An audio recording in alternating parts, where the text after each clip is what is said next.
Venezuelan President Nicolas Maduro is in custody in New York following his dramatic capture in a U.S. military operation in Caracas on Saturday. President Donald Trump says the people of Venezuela are now free of Maduro's dictatorship. Venezuela's vice president has demanded the U.S. send Maduro back, calling him the rightful president. Maduro and his wife, who was also captured, were brought to the Stewart Air Force Base several hours ago. The couple face federal charges of narco-terrorism and cocaine importation. Maduro was taken to a detention center escorted by drug enforcement officers. Now, with Maduro in custody, President Trump says the United States will govern Venezuela for now. His announcement has divided opinions. Al Jazeera's Patty Culhane joins us from the U.S. Capitol. So, Patty, you're there. Walk us through what we've seen over the past few hours. Well, really, I think Americans are just tuning in to find out what happened because, remember, this is the holiday period in the United States. New Year's Eve just happened. People aren't going back to work for another day or so. And in this time frame, people tend to just tune out, which is why governments tend to do release information. We believe this raid was supposed to take place possibly a couple days ago, but weather was a concern. There's some reports of that. So I don't think it's really sunk in for most Americans yet, because again, many people simply don't even know that this has happened.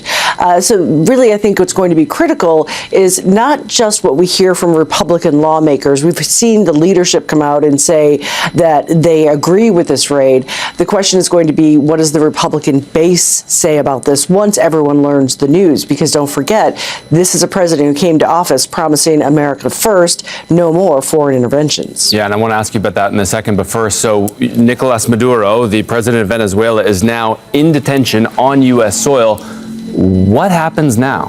What are the next steps? Well, one, we need to figure out where his wife, Cilia Flores, is, but he will most likely, as Kimberly mentioned, be brought before a federal judge in Manhattan on Monday. He will be asked to make a plea, whether guilty or not guilty.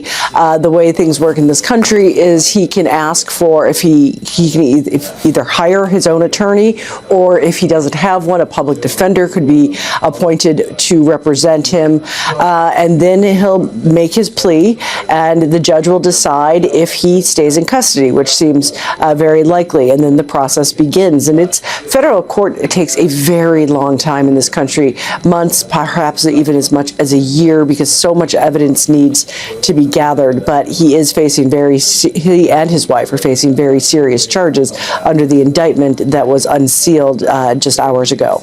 All right, Patty, stand by for a second. We want to just run our viewers through some of the reaction to all of this from U.S. lawmakers.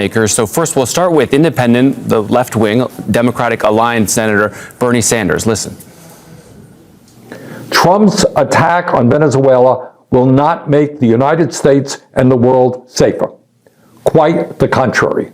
This brazen violation of international law gives a green light to any country on earth that may wish to attack another nation to seize their resources or change their governments.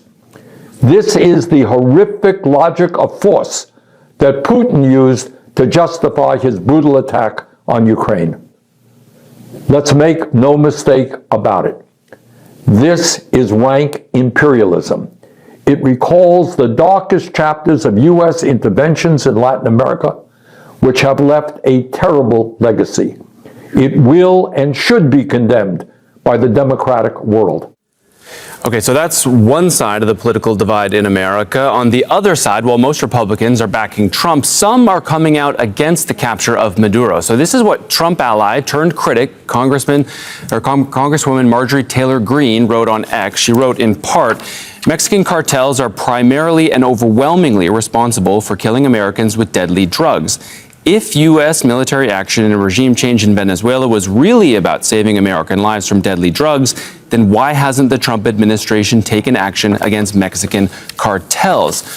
And Republican Congressman Thomas Massie posted on X. He wrote in part, AG, again referring to the Attorney General Pam Bondi and others, legally characterize attack in Venezuela as arrest with military support.